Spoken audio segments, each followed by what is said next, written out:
Assalamualaikum warahmatullahi wabarakatuh. Dekat sini sebi radiator bocor. Jadi kita plasing terus. Ni tangki dia tengah bocor.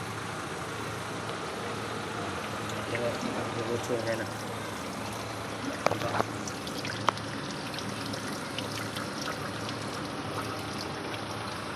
Plasing dulu lah.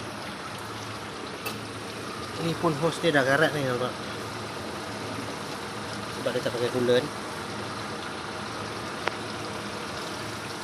Radiator bocor sebab air pipe. Sebab dia pakai air pipe. Sebab dia tak ada coolant, apa jadinya. Jadi dia bocor dekat area sini. Kan? Ini plastik pakai air pipe sampai dia bersih. Dan ini yang masuk. Cuci.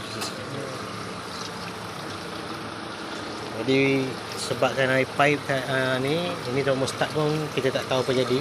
Kita try dulu. Ini termostat ni dia dah pernah tukar dah ni.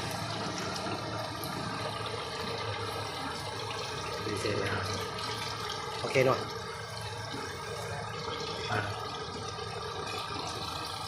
Ni kita flashing, kita tengok apa jadi deh.